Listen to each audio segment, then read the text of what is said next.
As you know, voting process got off to a slow start. This, according to Yaga Africa's midday situational statement, and by 7:30 a.m., INEC officials had arrived at only 43% of polling units by 8:30 a.m., and only 17% of units had commenced accreditation and voting, increasing to 65% by 9:30 a.m.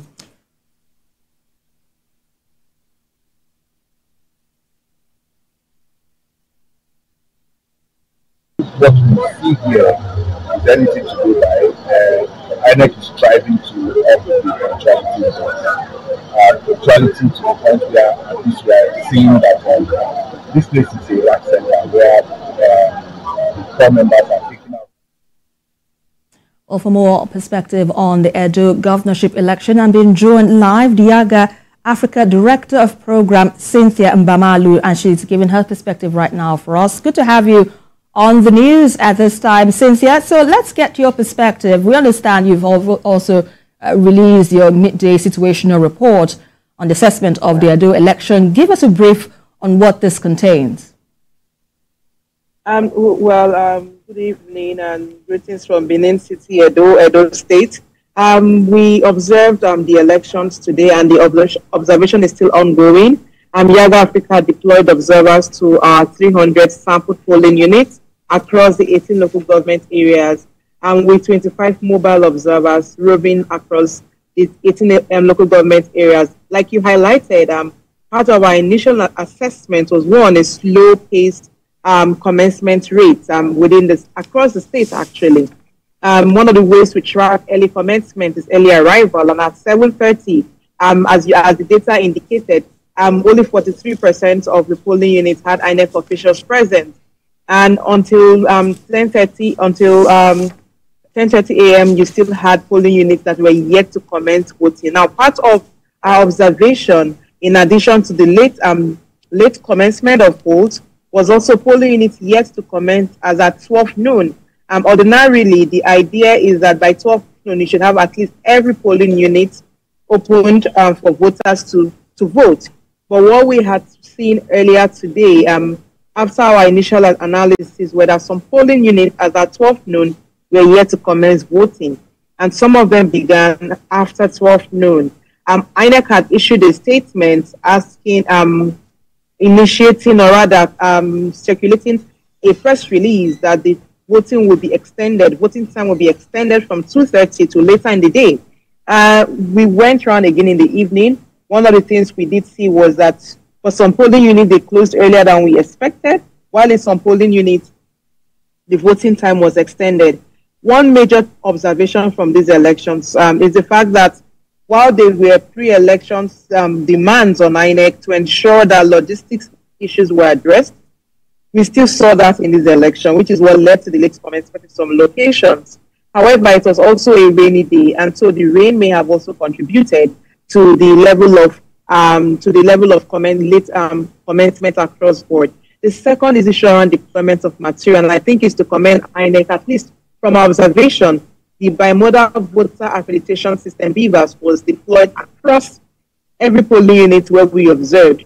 For the bimodal voter accreditation system, for some locations in about 6% of the polling units, we had two. That's more than one BVAS present. Only in about 2% were the BVAS not shown to have zero data as at commencement, because by the rule, the BVAS should have zero for accredited data before commencement. And so beyond that, so we say for the deployment of materials, especially the BVAS, we did observe a good record of deployment of BVAS.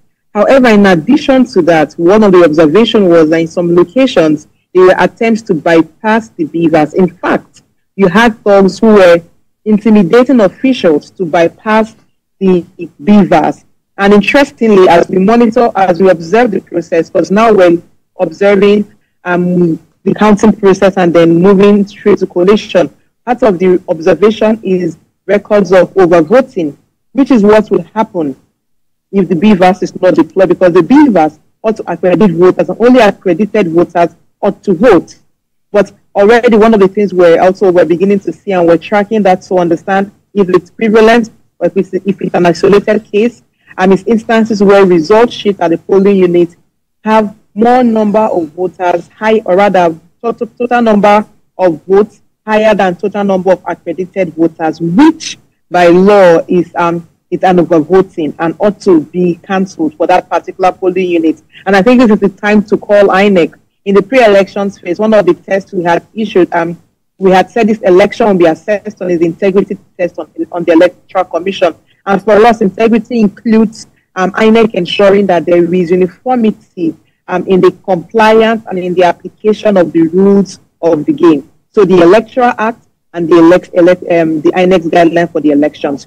We expect that as the process continues, that INEC activates its oversight systems to ensure that the rule is applied, especially when it relates to overvoting, because the law is clear.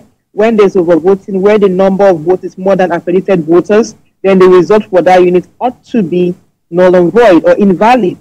Same also at the point of collation. We're observing that process currently, and I think if there's one thing we're calling on INEC is to ensure compliance to INEC's guideline and the Electoral Act on the collation process. And because that is also where we see a lot of infractions taking place, especially because it's happening into the night. Remember, we had a slow commencement, and so we expect a lot of collation to happen in the night. With the infrastructural challenges we have in Nigeria, especially in Edo State, the power situation, we also hope that the better provisions are made for the officials so that this process of collation is transparent and that there is clarity on the guidelines and that there is full compliance to the rule. I think in my final thoughts around some of our observations so far is on issues of deployment of security. We did observe an impressive number of security personnel deployed in the states. From our data, earlier in the day, 95% of polling units had security personnel. However, in 5%, there were no personnel, security officers present, which is a question to the Nigerian police and sister agencies, because we expected that at least every polling unit should have a minimum of 2 police officers, because the police had initially given the data of about 35,000 police officers deployed in the state. That is not including the sister agencies to support the deployment. And why this is important is because we did see the EFCC make some arrests of those trying to buy and sell votes, but our data also captured reports of some locations in different LGAs where voters, where political parties, agents were buying votes. And the minimum cost was 10,000 naira, and that in itself is a shame.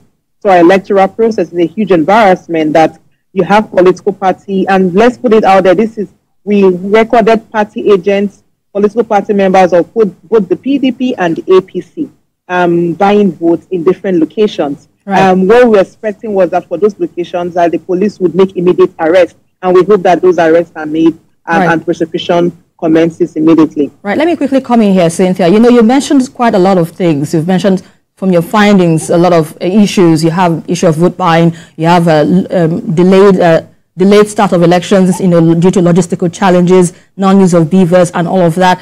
But if you to juxtapose this year's election or Edo State election to previous election, how would you rate the performance of INEC so far? Would you say that they have done better than what we've seen in previous times? And also, of course, I'd like to hear from you before we let you go. What will be your preliminary findings, or rather your preliminary recommendations on these elections before we let you go? Give us your brief on this too that I've asked you now.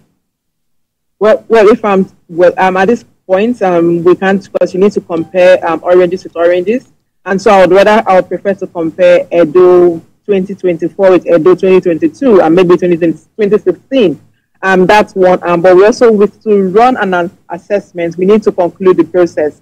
That's what we can do a final comparison. But if I say as an initial point, it's quite saddening to see the level of logistics challenges experienced, and because in 2020, while it was an elections conducted within the COVID, if you remember, it was the period of the COVID pandemic, and that was the first election post-lockdown was eased.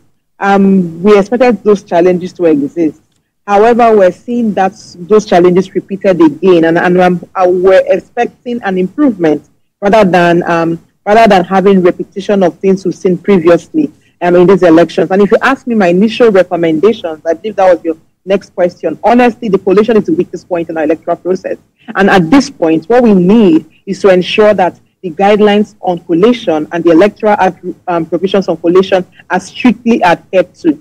We do not want a collation process where media personnel, media practitioners and observers are restricted access to observe. We want an open system where everyone who is accredited to observe can observe, but we also want to see transparency in that process. Already, if you go on the IREV, there are results already uploaded on the INEX result portal, but some of the results on the IREV, if you go through them, is actually, you could say that they've been overvoting in those polling units. And so if from an outsider point of view, without being within the Electoral Commission, you can see these cases where they are overvoting, I think it's also important for INEC to ensure that instances of overvoting is strictly adhered to when it comes to cancelling those polling units, so that you don't put any party at an advantage or another party at a disadvantage. So be seriously calling on INEC to ensure compliance with the rules. Security personnel, please protect and secure our INEC officials, but also do not intimidate people from observing. The media needs to be in the room, observers need to be in the room, and party agents also need to be in the room as the collation process goes on. And we call on citizens. I think this election we saw a lot of resilience. We are worried about turnout, but at least within the period that we observed, even though it was raining, some voters were in the rain waiting to vote. And I think it's to commend Edo voters for a peaceful conduct so far, and for them to remain patient as the collation process continues until INEC announces the final results. Cynthia Nbamalu, Director of Programs, Yaga Africa, thank you so much for your time with us on the news.